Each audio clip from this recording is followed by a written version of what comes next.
Good morning dear students, आपका welcome है श्रीमती मोहरी देवी तापड़े कन्या महाविद्यालय के इस यूट्यूब चैनल पे। और हम कंटिन्यू कर रहे थे जीनोमैटिक म्यूटेशन। जीनोमैटिक म्यूटेशन की हम बात कर रहे थे। तो जीनोमैटिक म्यूटेशन मैंने आपको क्या बताया था कि अगर क्रोमोसोम के नंबर में चेंजेस होता है या न्यूमेरिकल चेंजेस होता है किसी भी क्रोमोसोम में, या क्रोमोसोम के नंबर चेंज हो जाते हैं तो भी क्या हो जाता है, म्यूटेशन हो जाता है। ऐसे म्यूटेशन को हम क्या बोलते हैं, जीनोमैटिक म्यूटेशन। कि क्रोमोसोम के नंबर में अगर चेंजेस हो गया, न्यूमेरिकल चेंजेस हो गया क्रोमोसोम में, तो ऐसे म्यूटेशन को हम क्या बोल रहे थे, जीनोमैटिक म्यूटेशन। और मैंने आपको क्या बताया था, जीनोमैटिक म्यूटेशन में सबसे पहले हमने बात की थी यूप्लॉइडी की। तो यूप्लॉइडी में मैंने आपको क्या बताया था कि मल्टीप्लिकेशन हो जाता है किसी entire basic set of chromosome का। अगर क्रोमोसोम क्या हो गए, वहां पे डबल हो गए, पूरा बेसिक सेट वहां पे क्या हो जाता है, डबल हो जाता है, उसको हम क्या बोल रहे थे, यूप्लॉइडी। उसको हम क्या बोल रहे थे, यूप्लॉइडी। और यूप्लॉइडी को हमने 3 टाइप्स में क्या किया था, डिवाइड किया था। तो उसमें 3 टाइप्स क्या क्या थे, मोनोप्लॉइडी की हमने बात की थी। उसके बाद सेकंड क्या था, डिप्लॉइडी था, डिप्लॉइडी की भी हमने बात की थी। थर्ड क्या था, पॉलीप्लॉइडी। तो मोनोप्लॉइडी क्या था कि अगर single basic set of chromosome है और उसको रिप्रेजेंट कर रहे थे हम किसके थ्रू, 1 अक्ष के थ्रू। ये मैंने आपको समझा दिया था कि अगर सिंगल सेट ऑफ क्रोमोसोम है और उसको हम रिप्रेजेंट करते हैं किसके थ्रू, 1 अक्ष के थ्रू, उसको हम क्या बोलते हैं, मोनोप्लॉइडी। डिप्लॉइडी क्या था, 2 basic set of chromosome. 2 basic set of chromosome अगर जहां थे उसको हम क्या बोल रहे थे, डिप्लॉइडी। आज हम बात करेंगे पॉलीप्लॉइडी कि पॉलीप्लॉइडी क्या होता है। तो थर्ड टाइप्स की बात करेंगे यूप्लॉइडी में हम, पॉलीप्लॉइडी। तो पॉलीप्लॉइडी क्या होता है, अगर मोनोप्लॉइडी 1 अक्ष से रिप्रेजेंट कर रहे हैं, डिप्लॉइडी को हम 2 बेसिक सेट ऑफ क्रोमोसोम बोल रहे हैं, तो पॉलीप्लॉइडी का ऑटोमेटिक हमें क्या पता है कि more than 2 basic set of chromosome. अगर 2 से ज्यादा बेसिक सेट ऑफ क्रोमोसोम के प्रेजेंट है तो उसको हम क्या बोलेंगे स्टूडेंट, पॉलीप्लॉइडी। क्या बोलेंगे उसको हम, पॉलीप्लॉइडी। तो presence of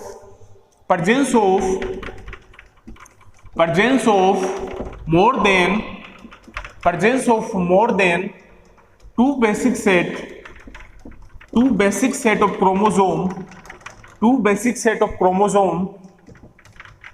basic set of chromosome is called polyploidy. तो पॉलीप्लॉइडी हम किसको बोलेंगे कि अगर 2 से ज्यादा बेसिक सेट क्रोमोसोम के प्रेजेंट है, presence of more than 2 basic set of chromosome, 2 से अधिक बेसिक सेट ऑफ क्रोमोसोम के प्रेजेंट है, तो उस कंडीशन में हम उसको क्या बोलेंगे, पॉलीप्लॉइडी। क्या बोलेंगे, polyploidy. Presence of more than 2 basic set of chromosome is called polyploidy. क्या बोलेंगे उसको, पॉलीप्लॉइडी। और पॉलीप्लॉइडी टर्म जो है वो किसने दी थी, स्ट्रासबर्गर ने। ये जो टर्म है, term polyploidy coined bye Strasburger एक साइंटिस्ट थे, इन्होंने पॉलीप्लॉइडी टर्म दी थी। स्ट्रासबर्गर एक साइंटिस्ट थे, इन्होंने पॉलीप्लॉइडी क्या दी थी, टर्म दी थी। तो पॉलीप्लॉइडी जो टर्म है वो किसने कॉइन की थी, स्ट्रासबर्गर ने।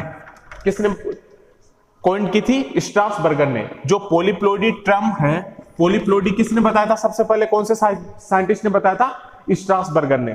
तो स्ट्रासबर्गर ने सबसे पहले क्या बताया था, पॉलीप्लॉइडी टर्म की, पॉलीप्लॉइडी नाम की कोई चीज होती है, मींस 2 से ज्यादा भी बेसिक सेट ऑफ क्रोमोसोम क्या रहते हैं, प्रेजेंट रहते हैं, तो उसको हम क्या बोलते हैं, पॉलीप्लॉइडी। और ये बताया था किसने, स्ट्रासबर्गर ने। किसने बताया था, स्ट्रासबर्गर ने। अब जो पॉलीप्लॉइडी है उसको भी हम 2 टाइप में डिवाइड करते हैं। तो सबसे है, फर्स्ट क्या है, ऑटोपॉलीप्लॉइडी, और सेकंड क्या है, एलोपॉलीप्लॉइडी। एलोपॉलीप्लॉइडी। अब ध्यान रखना, यहां पे कंफ्यूजन मत होना कि जो पॉलीप्लॉइडी है उसको भी हम 2 टाइप्स में क्या करते हैं, डिवाइड करते हैं। सबसे पहला है ऑटोपॉलीप्लॉइडी या एलोपॉलीप्लॉइडी, या इसको आप बोल सकते हैं ऑटोप्लॉइडी भी बोल सकते हैं, आप सीधा भी लिख सकते हैं, ऑटोप्लॉइडी और एलोप्लॉइडी। तो जो पॉलीप्लॉइडी है वो भी 2 टाइप से डिवाइड कर सकते हैं हम। तो वो 2 टाइप कौन से, ऑटोपॉलीप्लॉइडी और एलोपॉलीप्लॉइडी, या फिर उसको बोल सकते हैं हम, ऑटोपॉलीप्लॉइडी को हम ऑटोप्लॉइडी भी बोल सकते हैं, एलोपॉलीप्लॉइडी को हम एलोप्लॉइडी भी बोल सकते हैं।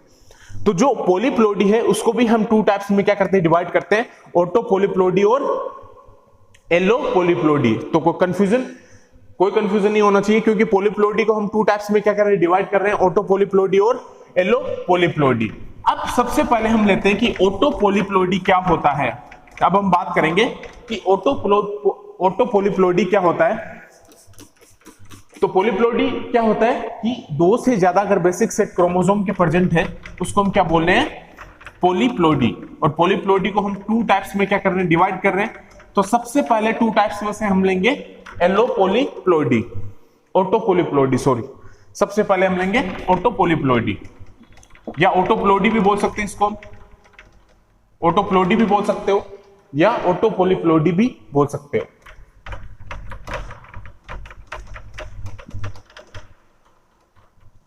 ऑटो पॉलीप्लोइडी या इसको हम बोल सकते हैं ऑटोप्लोइडी भी, ऑटोप्लोइडी। अब ऑटो पॉलीप्लोइडी या ऑटोप्लोइडी क्या होता है कि अगर मान लो कोई जीनोम होता है, वो डेराइव्ड है कहां से, केवल सिंगल स्पीसीज से। अगर केवल सिंगल स्पीसीज से कोई जीनोम डेराइव्ड है, कोई भी जीनोम अगर सिंगल स्पीसीज से डेराइव्ड है तो उसको हम क्या बोलते हैं, ऑटोप्लोइडी। अब ऑटोप्लोइडी में क्या होता है कि किसी भी नई स्पीसीज का प्रोडक्शन नहीं होता है, no production of new species.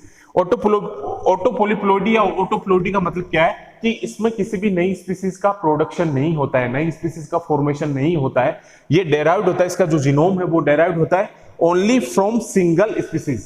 केवल सिंगल स्पीसीज से क्या होगा, इसका जीनोम डेराइव्ड होगा। और वो कैसे डेराइव्ड होगा मैं आपको बताता हूं कि हम जैसे क्रॉसिंग पढ़ते हैं, तो मान लो ए है, कहीं बेसिक सेट ऑफ क्रोमोसोम है, तो अब इससे क्या होगा कि इससे क्या हो जाएगा, अगली जनरेशन में वापस ए आ जाएगा या फिर 4A आ जाएंगे। तो है तो ये जीनोम सिंगल स्पीसीज से डेराइव्ड ही भाई, डिफरेंट स्पीसीज तो कोई आ ही नहीं रही इसमें, ए स्पीसीज आ रही है भाई। पहली जनरेशन में मान लो 2A थे यहाँ पे, तो सेकंड जनरेशन में 3A हो गए, फोर्थ जनरेशन में यहाँ पे क्या हो गए, 4A हो गए। अब यहाँ पे कोई B या C या D तो नहीं आ रहा, ये सिर्फ यहाँ पे क्या हो रहा है, मान लो मल्टीप्लीकेशन हो रहा है एक जनरेशन टू नेक्स्ट जनरेशन में, तो वो क्या हो रहा है, सिर्फ ए की स्पीसीज तो क्या हो रही है, बढ़ रही है भाई। यहां भी ए है, नीचे भी ए है, यहां भी ए है, तो हर जनरेशन में ए की स्पीसीज तो बढ़ रही है। यहां पे ना बी आ रहा, ना सी आ रहा, ना डी आ रहा। तो इसको हम क्या बोलेंगे, ऑटो पॉलीप्लोइडी को, कि if genome is derived, if genome is derived, genome कहां से डेराइव्ड है, from single species. If genome is derived from single species, single species से क्या है, ये जीनोम क्या रहता है, डेराइव्ड होता है। सिंगल स्पीसीज से क्या होता है, जीनोम डेराइव्ड होता है। और सेकंड चीज हम यहां पे क्या लिखेंगे ऑटो पॉलीप्लोइडी में, कि no production of new species, कि इसमें नई स्पीसीज का फॉर्मेशन तो होता ही नहीं है। No production of new species, कि नई स्पीसीज का फॉर्मेशन तो स्टूडेंट्स इसमें होता ही नहीं है। हो रहा है क्या, देख लो आप, नहीं हो रहा, क्योंकि अगर मैंने ए लिया है तो सेकंड जनरेशन में भी हमें क्या मिल रहा है, ए ही मिल रहा है, थर्ड जनरेशन में भी हमें क्या मिल रहा है, ए ही मिल रहा है। तो नई स्पीसीज तो नहीं बन रही ना, सिर्फ ए जो है वही तो अपनी स्पीसीज बना रहा है। तो मैंने सही तो लिखा है, no production of new species, कि इसमें हमें कोई भी नई स्पीसीज का प्रोडक्शन या नई स्पीसीज का फॉर्मेशन इसमें नहीं होता है। किसमें, ऑटो पॉलीप्लोइडी में। क्योंकि अगर ए है तो ये क्या बना रहा है, ए ही बना रहा है, फर्स्ट जनरेशन में भी, सेकंड जनरेशन में भी क्या बन रहा है, ए ही बन रहा है। तो जीनोम कहां से डेराइव्ड है, ओनली सिंगल स्पीसीज से। अगर ए है तो ए बनेगा। अगर मान लो यहां बी होता तो भी यहां पे क्या बनता, बी बनता सेकंड जनरेशन में, और थर्ड जनरेशन में भी यहां पे क्या बनता, बी बनता। तो मींस अगर ए है तो ए ही बनाता रहेगा, बी है तो वो क्या बनाएगा, बी बनाएगा, चाहे फर्स्ट जनरेशन हो, चाहे सेकंड जनरेशन हो, चाहे थर्ड जनरेशन हो। तो इसमें नई स्पीसीज का प्रोडक्शन तो नहीं होता, किसमें, ऑटो पॉलीप्लोइडी में। और ये जो जीनोम होगा वो सिंगल स्पीसीज से क्या रहेगा, डेराइव रहेगा। चाहे आप ए लो, चाहे आप बी लो, चाहे आप सी लो, इसमें वही स्पीसीज हमें क्या मिलेगी, नेक्स्ट जनरेशन में वापस हमें क्या मिलेगी, वही स्पीसीज हमें मिलेगी। अब हमें यहाँ पे बी तो नहीं मिल रहा, अब हमें यहाँ ए तो नहीं मिल रहा, बी वाले में हमें बी मिलेगा, ए वाले में हमें क्या मिलेगा, ए मिलेगा।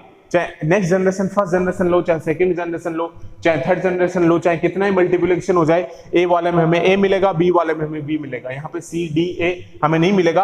तो जीनोम कहां से डेराइव्ड है, ओनली सिंगल स्पीसीज से। तो मैंने सही लिखा है, if genome is derived from single species से, उसको हम क्या बोलते हैं, ऑटो पॉलीप्लोइडी या ऑटोप्लोइडी। और no production of new species, तो हमें नई स्पीसीज तो कहीं नहीं मिल रही, हमें कोई भी स्पीसीज की नई नहीं मिल रही, तो उसको हम क्या बोलते हैं, ऑटो पोलीप्लोइडी। क्या बोले इसको हम? Auto polyploidy. तो पोलीप्लोइडी को हमने टू टाइप्स में डिवाइड किया, ऑटो पोलीप्लोइडी और एलो पोलीप्लोइडी। तो फर्स्ट हमने डिस्कस कर लिया ऑटो पोलीप्लोइडी। तो आपको क्लियर है ऑटो पोलीप्लोइडी, इसमें जो जीनोम है वो डेराइव होगा कहां से? फ्रॉम सिंगल स्पीसीज से। कहां से डेराइव होगा स्टूडेंट? सिंगल स्पीसीज से। और इसमें कोई भी नई स्पीसीज का फॉर्मेशन तो नहीं होता है, कोई भी नई स्पीसीज का फॉर्मेशन नहीं होगा किसमें? ऑटो पोलीप्लोइडी में। तो आपको क्लियर है कि ऑटो पोलीप्लोइडी क्या होती है, पोलीप्लोइडी क्या होती है। तो सबसे पहले हम लेके चले थे यूप्लोइडी, और यूप्लोइडी में हमने मोनोप्लोइडी भी देखा, डिप्लोइड भी देखा हमने, पोलीप्लोइडी हम देख रहे हैं। तो पोलीप्लोइडी में सबसे पहले हमने देखा है ऑटो पोलीप्लोइडी। अब हम बात करेंगे एलो पोलीप्लोइडी की, कि एलो पोलीप्लोइडी क्या होता है। सेकंड में ले रहा हूं पोलीप्लोइडी का एलो पोलीप्लोइडी, एलो पोलीप्लोइडी, या इसको हम बोल सकते हैं एलोप्लोइडी भी बोल सकते हैं, एलोप्लोइडी भी बोल सकते हैं। तो एलोप्लोइडी क्या होगा? ऑटोप्लोइडी, ऑटो जो पोलीप्लोइडी हमने देखा उसका रिवर्स होगा। इसमें क्या होगा कि इसमें जीनोम डेराइव्ड होगा टू डिफरेंट स्पीसीज से। तो इसमें क्या होगा? If genome is derived from two different species, तो दो स्पीसीज से क्या होगा? इसका जीनोम हमेशा डेराइव्ड होगा किसमें? एलो पोलीप्लोइडी या एलोप्लोइडी में क्या होगा कि जीनोम डेराइव्ड होगा कहां से? फ्रॉम टू डिफरेंट स्पीसीज से क्या होगा? डेराइव्ड होगा।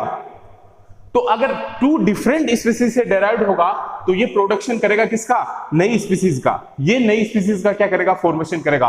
ऑटो पोलीप्लोइडी में तो जीनोम क्या था? डेराइव्ड था ओनली सिंगल स्पीसीज से। ऑटो पोलीप्लोइडी जब हम पढ़ रहे थे तो वहां पे जीनोम कहां से डेराइव्ड था? ओनली सिंगल स्पीसीज से। लेकिन एलो पोलीप्लोइडी में जीनोम डेराइव्ड होता है टू डिफरेंट स्पीसीज से।